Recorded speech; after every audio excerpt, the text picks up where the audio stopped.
अस्सलाम वालेकुम dear students. आज हम अपने टॉपिक को कंटिन्यू करेंगे। कल हमने स्टार्ट किया था factors affecting the dynamic equilibrium. इसमें हम एक फैक्टर ऑलरेडी डिस्कस कर चुके हैं, effect of temperature, effect of change in temperature. तो हमने बात की थी कि अगर कोई केमिकल रिएक्शन एक्सोथर्मिक है, यानी जिसमें हीट इवॉल्व होती है, इस तरह के केमिकल रिएक्शन में टेम्परेचर इंक्रीज करने से जो रिएक्शन है वो बैकवर्ड डायरेक्शन में शिफ्ट हो जाएगा, यानी प्रोडक्ट्स टूटेंगे, रिएक्टेंट्स ज़्यादा बनेंगे। और इसी एक्सोथर्मिक रिएक्शन में अगर आप टेम्परेचर डिक्रीज कर देते हैं, उसको कूलिंग इफेक्ट प्रोवाइड करते हैं, तो अब टेम्परेचर फॉरवर्ड डायरेक्शन में ज़्यादा मूव करेगा, यानी प्रोडक्ट्स ज़्यादा बनेंगे।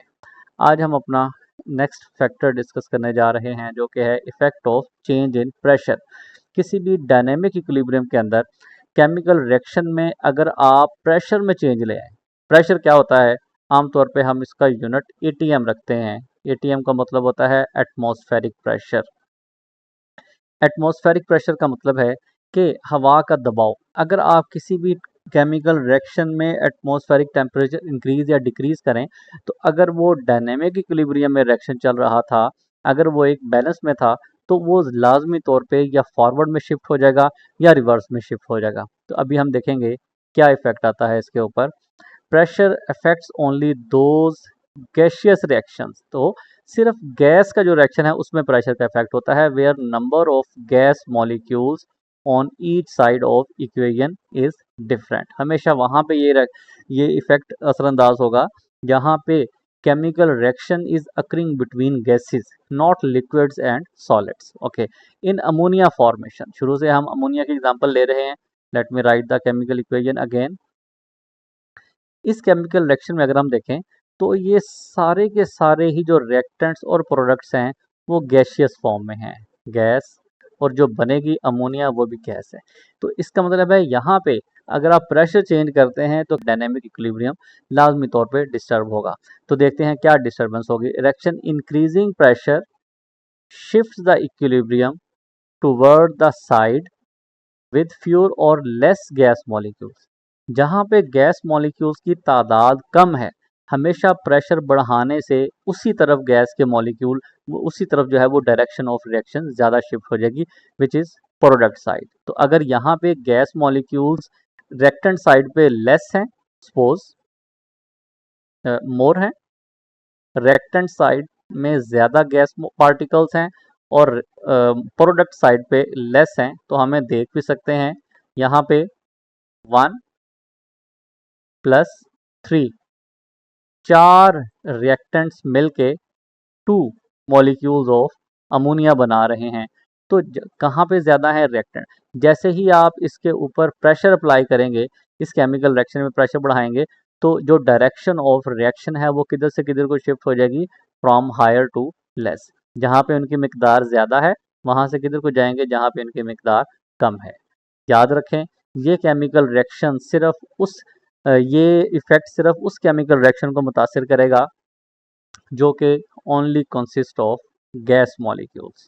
लिक्विड्स और सॉलिड्स के ऊपर प्रेशर बढ़ाने या कम करने से इक्विलिब्रियम के ऊपर कोई फर्क नहीं पड़ेगा। ठीक है जी। नेक्स्ट हम लास्ट इफेक्ट देखेंगे, इफेक्ट ऑफ कैटालिस्ट। कि कैटालिस्ट ऐड करने से किसी भी इक्विलिब्रियम के ऊपर क्या इफेक्ट आएगा। तो let's see, a catalyst speeds up both the forward and backward reactions equally. अगर ये दोनों सूरतों में एक ही जैसा इफेक्ट शो करता है, फॉरवर्ड रिएक्शन में और रिवर्स रिएक्शन में भी सिर्फ स्पीड को ही बढ़ाता है, तो इसका मतलब है इफेक्ट क्या होगा, does not change the position of equilibrium but helps the system reach equilibrium faster. इससे केमिकल रिएक्शन की डायरेक्शन पे कोई फर्क नहीं पड़ेगा। आप ये नहीं कह सकते कि कैटालिस्ट ऐड करने से रिएक्टेंट्स ज़्यादा प्रोडक्ट की तरफ जाएंगे या कैटालिस्ट ऐड करने से प्रोडक्ट ज़्यादा रिएक्टेंट्स की तरफ आएंगे। दोनों सूरतों में इफेक्ट बराबर होना है। यहाँ पे हम इसकी एग्जांपल भी देख लेते हैं कैसे।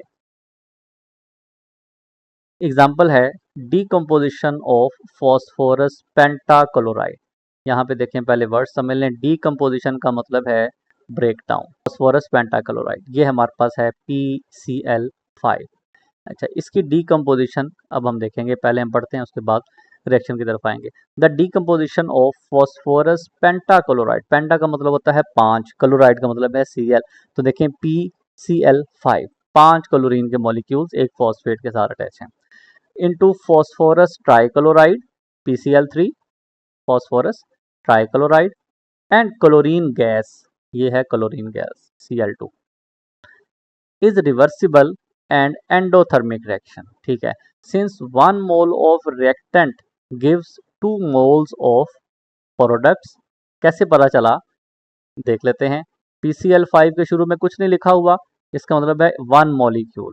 ठीक है, 1 मोल। ठीक है, और इसके साथ पीछे कुछ नहीं लिखा हुआ, इसका मतलब है इसका भी एक ही मोल है। क्लोरीन के पीछे कुछ नहीं लिखा हुआ, इसका मतलब है इसका भी एक ही मोल है। तो अगर हम देखें तो 1 मोल ऑफ रिएक्टेंट टूट के 1 + 1 टोटल 2 मोल्स ऑफ प्रोडक्ट्स बना रहा है। टोटल की बात हो रही है, 2 मोल्स, ये यहाँ पे इसका जिक्र हुआ। Since 1 mole of reactant gives 2 moles of products, increasing pressure will shift equilibrium to the left.